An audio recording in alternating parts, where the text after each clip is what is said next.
Thank you so much for waking up on Morning at NTV. Stephen Ibido on Pepe Switch Buga right here in Nigeria. I'm at the home of Honorable Patrick Oboy Amuriat. And we know that yesterday brought an end the 2 days of presidential nominations that were taking place at Chambogo. But him is taking on the mantle on behalf of FDC, and he is part of the 11 others who are in this race. What does this mean for the race? And of course, he's going to let me know how he's feeling now after that experience which he went through yesterday after being picked from his car in Najanankumbi, driven to Chambogo, and from there up to this time. He described himself yesterday as a prisoner that was at Chambogo, that he was taken in captivity and he was a prisoner. But here with me is Honorable Engineer Patrick Oboy Amuriat. Good morning to you. Good morning, Stephen. At least this morning I can wear a smile. Of course, I don't feel very well, but I was able to get some first aid, from the tent. And this lady Penina, of the Red Cross was really great. Together with her team, I want to thank her for the service. They took a quick assessment of my condition and found that my pressure was quite high. The sugar level too was high, but they managed to bring both of these under control and gave me first aid that helped the pain to go down and make me able to walk and be able to present myself for nomination. So this morning I woke up still feeling unwell, but I took a short walk within my village here in Nigeria, and I think I'm really good to go. I think that this is a situation that we have come in terms with, something that we're really used to. Okay, just we're not going to cry about it. Just tell me, before even you cry or you don't cry, just tell me about what exactly happened when you were being picked from Najanankumbi, taken to Chambogo. In that time frame, what exactly happened when you were with the police and Swedish agencies? Well, of course, the cameras captured the incident when I was brutally arrested, forced into a police saloon vehicle and taken away. While there, I was held tight, tortured, made fun of. At one time, the commander of the operation was talking to his boss and saying, he's enjoying himself. You can imagine, you are brutalizing a Ugandan citizen, a law enforcer, brutalizing a Ugandan citizen, and you are making fun of him. So I was being ridiculed, literally. I was tortured, I was handcuffed, my shoes were removed, and this explains how I ended up walking on bare socks. When the socks got soaked, I decided to remove them because they were too cold. And yes, I really suffered a hell of a beating within the vehicle of the police. When you were picked from Najanankumbi, but your comrade, candidate for NUP, Robert Chagulanyi Sentamu, was also picked from Chambogo to his home. What does this explain about what's happening and what's going to be happening in these 2 months of the campaign? See, viewers need to understand that 2 days prior to the nomination, I received an order from the Inspector General of Police ordering me to wait in my home in Nigeria so that I may be escorted through Panya routes to the center where the nomination was taking place. I rejected this, and I definitely decided to relocate to my other home, where then, I freely went to the headquarters without being trailed by the police. And upon arriving at the headquarters, I was pounced on, brutally arrested, and taken away. But, we in the FDC have suffered the brunt of cruelty of the police for this many years. And so this is not very new to us. Whereas it's a big surprise that a presidential aspirant would be taken away that way and forced into the registration center. I think it didn't surprise us that there was all this beating and arrests and, torture of some of our supporters. But police blames you that you, as opposition leaders, we are mobilizing crowds to make processions on the road, which was against the COVID-19 regulations, that you were briefed that you were supposed to go with just 10 other people, and you present yourselves, but you were mobilizing people. how would we stop common Ugandans coming to greet us? Our constitution is very clear about our rights, and these rights are inalienable.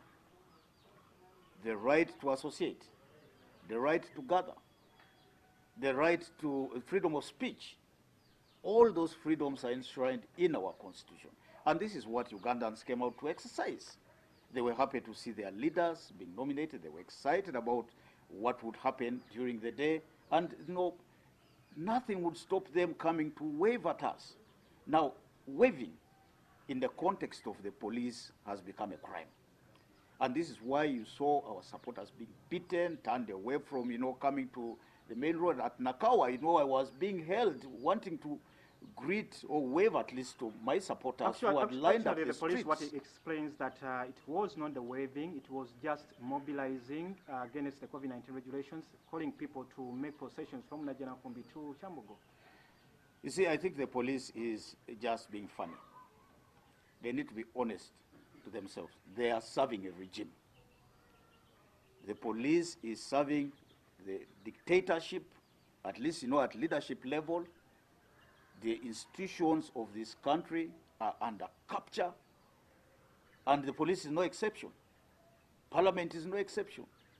The judiciary is no exception. The owner of all these institutions and others that I've not mentioned is just one person. They come under the command and control of the dictator who has let down Ugandans in the last 35 years. Candidate Yoweri Museveni of the NRM, who is also the incumbent president, he says that when he was launching his manifesto, that was the other day on Monday, he said that you keep on asking him to retire, but Ugandans are the ones keeping him in power, the ones asking him to stay in power.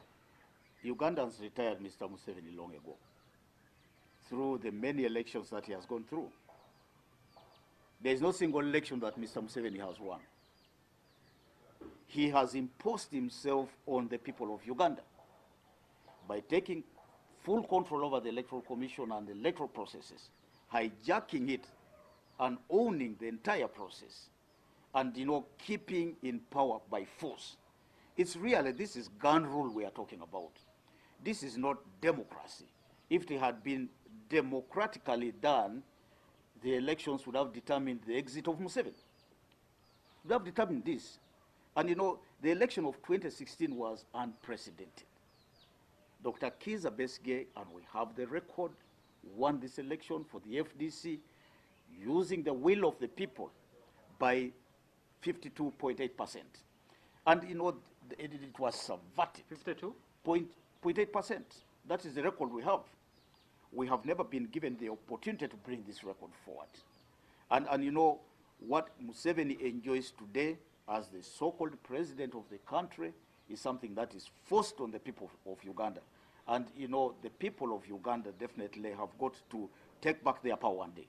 What I just want to understand, what makes you think that if he has gone through 1996, 2001, 2011, 2016, he has been in power, and now you're coming to 2021, what makes you think that when Dr. Kizza Besigye led the people's government that was formed then after the 2016 elections, the police, the military were deployed on the streets, and now you're coming, what game change are you going to do that magic blade that Dr. Kizza Besigye didn't apply in 2016? One thing that you need to realize is that political capital accumulates. Everything that you put on the building blocks of the political house keeps it growing. And so as Ugandan citizens, we as their leaders have continued to use every little opportunity to educate our people, to empower them, to conscientize them. And we've done this well. And when you look at what is happening in our country today, from a dormant and sleepy community that we had about 20 years ago, where something funny would be done around their community and they would just comply and keep quiet about it or complain silently, has now risen. You are not going to go to the villages to grab land, and people do not draw their daggers or pangas and go after you. You are not going to have a bad road passing through a village without people blocking that road, closing it, planting matoke, plants on it. And so the citizenry of this country has progressively and surely woken up. They have come out of their sleep and now fully awake. And this is the reason why, you know, previous elections are completely different from subsequent elections. Mm-hmm. You find that, you know, the election of 2001 for us, you know, who were in reform agenda, somehow, you know, the people were in a panicky mood. They believed, some of them believed strongly in NRM and Mr. Museveni. It completely became different in 2006 and different in 2011 and even more different in 2016. But this is what you are talking about, when they see the tear gas, when they see the live bullets being fired, they disperse. Yes, that is natural instinct. But when they disperse, what do they disperse with? When they disperse, do they regroup? What I am seeing today that shows a sign of fear. No, in the manner of demonstrations or uprisings, is that people can even brave the police. You have seen some of our people wrestling the police down, you know, saying, no, this is my country. I am not going to accept this kind of thing. This never happened 25 years but ago. But we've had different campaigns, with different campaigns, walk to work. Every campaign has literally failed to unseat the sitting regime. You see, that is like failing in a battle, but not failing in the war. These are two different things. When you fail in a single battle, you retreat, regroup, and go back.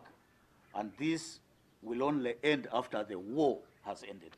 And, you know, this has little battles, skirmishes, you know, fights here and there, which cumulatively will culminate into the real war being won by Ugandans.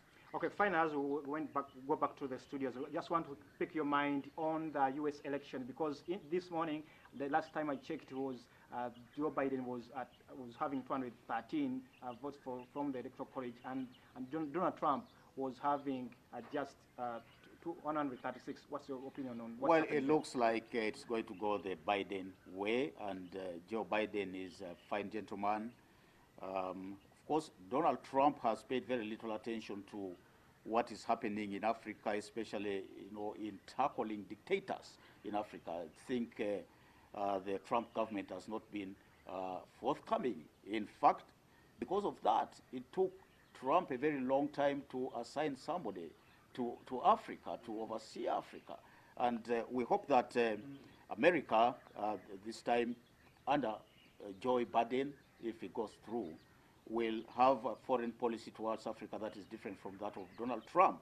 But that said, you know, let us not invest our hopes in American politics and their attitude towards Africa, because in America, America comes first. Thank you. You know, it doesn't come second.